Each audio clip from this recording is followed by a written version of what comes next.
Olá, minha amiga, meu amigo, tudo bem? Aqui é William Balduino. Vamos ao nosso estudo sobre Apocalipse, Revelações de Esperança. Olha só, no tema número 7, 1000 anos de paz, que foi passado ontem para vocês, eu não sei se você chegou a perceber, mas ao final eu não coloquei aquela saudação que eu costumo fazer e foi de propósito. Foi para ver se realmente você está prestando atenção nos estudos que estão sendo passados. E eu gostaria muito de ter um feedback, um retorno seu com relação a tudo que está sendo passado. Se for possível, seria legal, porque assim a gente vai interagindo e vamos levando o conteúdo conforme vai satisfazendo você e ajudando as pessoas, né? Porque a intenção desse estudo é justamente fazer com que as pessoas sejam ajudadas a ter uma compreensão melhor sobre os temas que são passados e principalmente conhecer a palavra de Deus, né? A Bíblia, com mais clareza, né? Não tenha que ter medo, né? Das coisas que estão escritas, principalmente nesse livro de Apocalipse. Então vamos lá, o tema de hoje, o tema número 8, fala sobre o fim da morte. Só não tem jeito para a morte. O ditado popular é repetido para dar esperança a quem está lidando com um problema aparentemente insolúvel. Sim, tudo teria solução e conserto. Só a morte não tem jeito nem conserto, reafirma uma outra versão desse provérbio. A morte de uma pessoa amada pode significar também a morte de uma pessoa em vida. Pais e mães que perderam um filho, companheiros de toda uma vida, separados repentinamente, e crianças desamparadas porque o fim chegou para um de seus genitores, são exemplos daqueles cuja vida costuma ficar muito sombria e triste depois do falecimento de quem mais amavam. No entanto, a Bíblia contém uma revelação de Deus sobre o fim da morte. Sim, a morte tem jeito. Há solução para o insolúvel problema da morte. Um dia, as pessoas não vão mais morrer, e os que morreram voltarão a viver. No Apocalipse, há uma maravilhosa descrição da ressurreição dos mortos e do fim da morte. Acompanhe este estudo e descubra a esperança que Deus provê para todos os que já sentiram um aperto no coração ao deixar alguém querido no cemitério. O que Jesus afirmou pode controlar?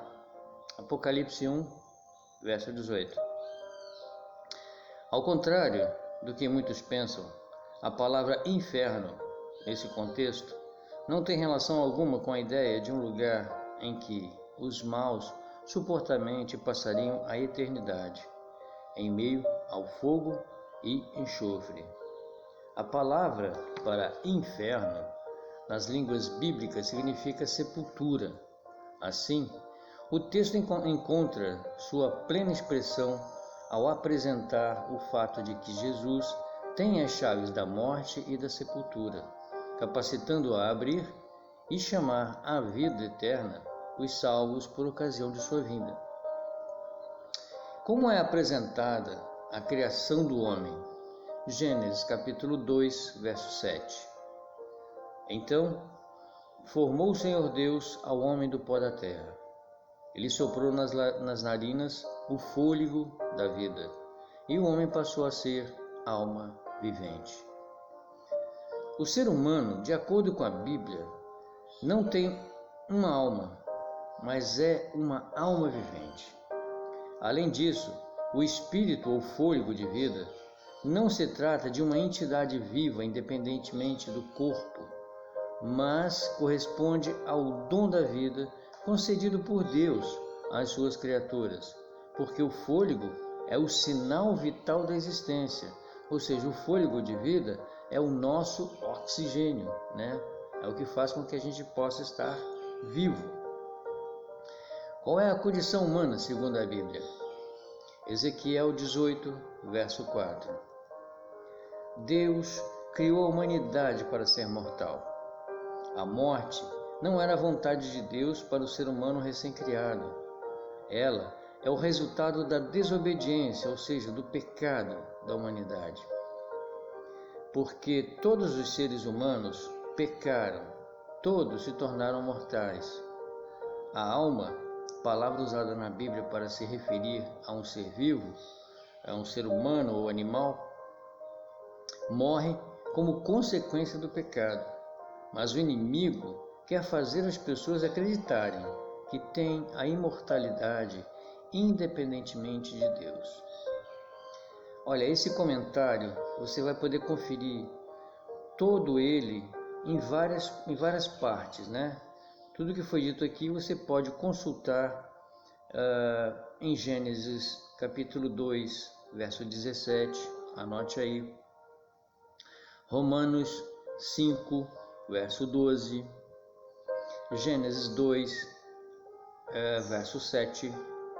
Levíticos 11, verso 46. Ezequiel 18, verso 20. E Gênesis 3, verso 4. Ok? Consulta para você ter certeza do que foi comentado aqui com relação a essa condição humana, segundo a Bíblia, né? Nossa condição humana, para que você possa ter uma compreensão mais aberta e mais tranquila, tá certo? O que os mortos sabem sobre si e sobre os que vivem? Eclesiastes capítulo 9, versos 5 e 6. Quando uma pessoa morre, quebra-se a união harmoniosa que houve entre o pó da terra e o fôlego de vida, desaparecendo assim a vida consciente, ou seja, a alma vivente. Por isso, é impossível que os mortos apareçam aos vivos. A Bíblia declara que eles não voltam, não têm sentimentos, não planejam nada, não louvam a Deus.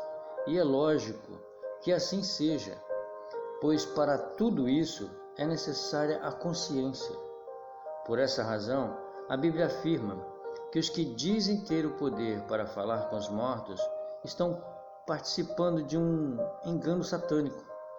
Inclusive, a Bíblia insiste que não se salvarão os que praticam feitiçaria, nem os que consultam os mortos.